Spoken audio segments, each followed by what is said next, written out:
Hello বন্ধুরা, স্বপ্নের কোনো সীমানাই হয় না। তাই তো প্রমোদেই দর্শকদের মন জিতে নিলে এবারে তথাগতার পাইলে নতুন মেগাতার ভাইটি। আসুন দেখে নেওয়া যাক এক ঝলকে। আজকাল সিরিয়াল শেষ হওয়া আর নতুন আসা খুব একটা সাধারণ ব্যাপার হয়ে দাঁড়িয়েছে।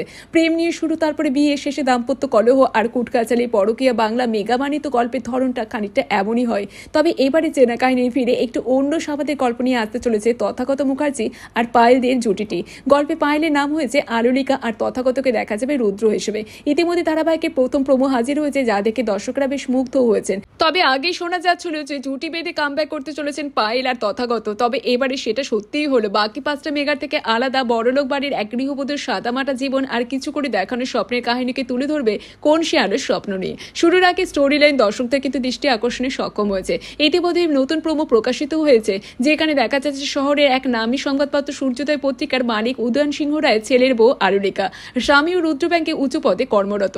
কোনো অভাব না থাকলে নিজের মতো করে কিছু করার স্বপ্ন ছিল আলোলিকার। তাই তো সংসারের জন্য বাঁচতে গিয়ে যখন হাঁপিয়ে যায়, তখন সিদ্ধান্ত নিয়েছে নতুন করে শুরু করবার। পড়াশোনা বিশাল ডিগ্রি বা ইংরেজি বলার দক্ষতা না থাকলেও রান্নার হাত তার রয়েছে দুর্দান্ত।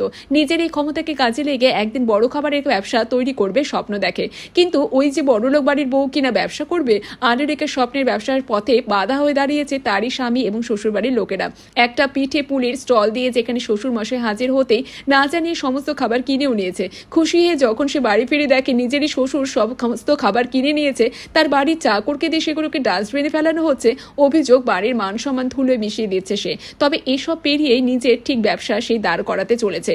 তবে গল্পের ট্যাগলাইনে রয়েছে শুরুর বয়স আর স্বপ্নের সীমানা হয় না। তাই তো দর্শকদের প্রোমো দেখে ফ্যান হয়ে গেছেন। খুব শীঘ্রই সান বাংলাতে আসতে চলেছে এই মেগা ধারাবাহিকটি। তবে এখনো কবে থেকে বা কখন সম্প্রচারিত হতে চলেছে তা অফিসিয়ালি এখনো জানানো হয়নি। ধারাবাহিকের আপডেট জানতে অবশ্যই আমাদের চ্যানেলটির সাথে এইভাবে জুড়ে থাকুন, পাশে থাকুন। ধন্যবাদ।